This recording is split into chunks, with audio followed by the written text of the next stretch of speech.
Dzień dobry Państwu. Filip Furman, Towarzystwo Myśli Johna Locke'a. Serdecznie pozdrawiam z czeskiej Pragi, z mostu Karola. Jesteśmy dzisiaj na konferencji organizowanej przez Patrimonium Sancti d'Alberti, gdzie próbujemy wykuć myśl, edukację, kulturę, infrastrukturę, to jak to wszystko powinno wyglądać, żeby Europa Środkowa mogła się zjednoczyć. Zachęcam do zapoznania się, zapraszam z naszą wypowiedzią w panelu. Let me start maybe with some thought that we are Polish, Czech, Slovaks, Hungarian, and we all communicate in English. I believe this is part of the problem. Unfortunately, not for our panel, because we are speaking about infrastructure, but how we speak, the way of communication is also kind of infrastructure. Maybe on another panel about culture, they will be answering that, because it would be hard also to replace this language, because with what? With German? For Polish people it would be very difficult to accept. But maybe next time with God's help I will be here speaking Czech, maybe some Czech people will be speaking Polish. We shall see. This is actually one of the subjects that he's hitting properly. Well, Patrimonium is suggesting that within the Central European countries, we should learn the other language from a local area.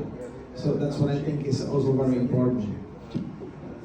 Thank you. So just off topic, but I think important one for the start. So first of all, thank you for invitation and the opportunity to share a few thoughts today. Thank you for Mr. Tomasz Pullman for this opportunity. And we are here to talk about infrastructure. But I believe what we are really talking about is power.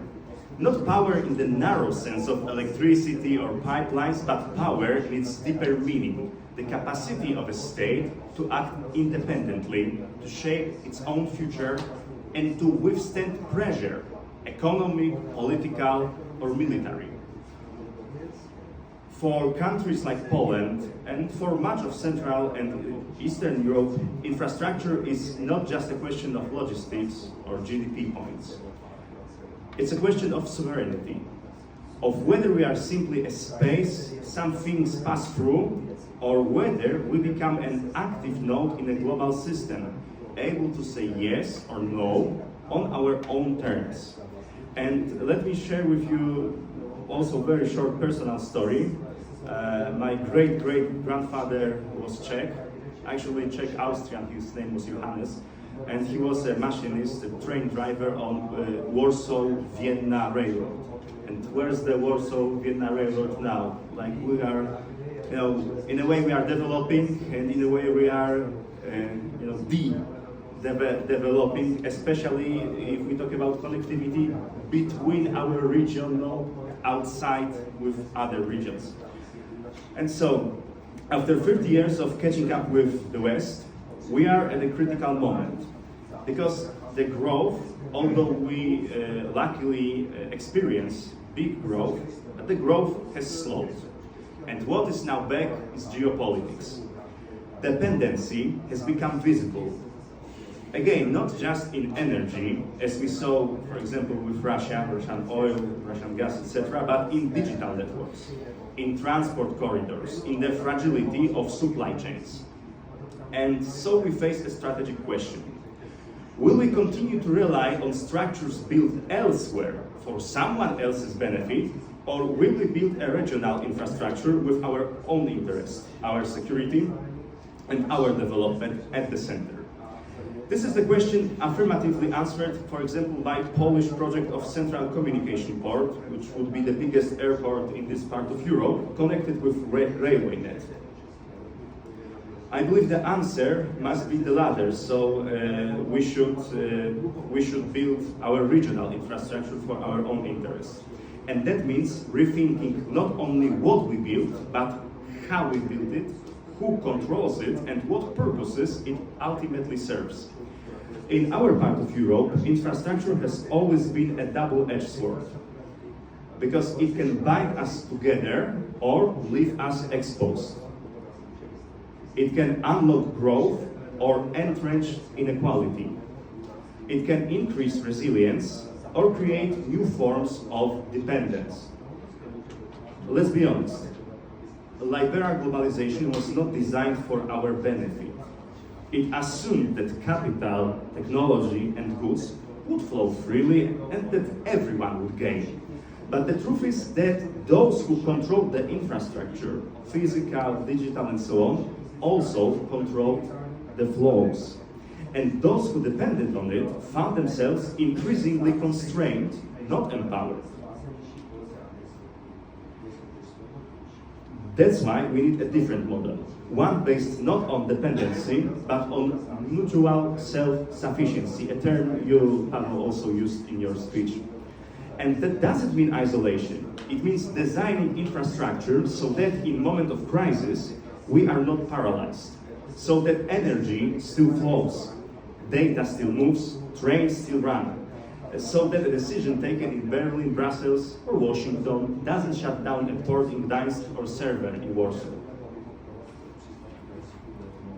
And this vision requires real coordination between states, but it does not require handing over control. On the contrary, the most effective model is one in which individual countries remain responsible for construction and ownership while agreeing on common goals and interoperability. Not a central command, but a horizontal pact, where we co-invest when needed, especially in cross-border links, but each state retains the final word on what is built, how it runs, and who has access to it. It is not just a matter of principle, it is a matter of security. Let's talk about ownership. Strategic infrastructure must remain in national hands, or at least under national jurisdiction. We've already seen what happens when critical systems are privatized without oversight. You end up with foreign capital controlling your energy grid, your cloud servers hosted abroad, or your rail freight operators answering to investors in other time zones. In a stable world, that may not seem like a problem, but as we see, we are no longer in a stable world. We live in a world of weaponized interdependence, where data, energy, and transport routes are tools of leverage. Whoever owns the infrastructure owns the choke points. Whoever owns the choke points sets the rules.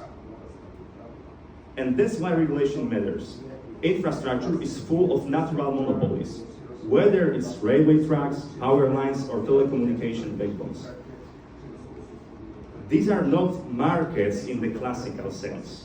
You can't have 5 parallel pipelines competing for your gas. So if we allow pure market logic to govern them, we risk inefficiency at best and being somehow captured at worst. Regulation must therefore be smart, sector-specific, and aligned with national interests, not overbearing and not driven by ideology like all this green policy agenda implemented by Central of European Union.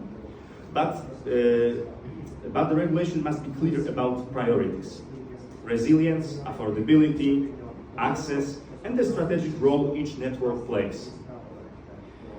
And yes, that means sometimes accepting higher public investment, slower returns, or stricter controls, because the value isn't just in cash flow, it's in the leverage it gives the state.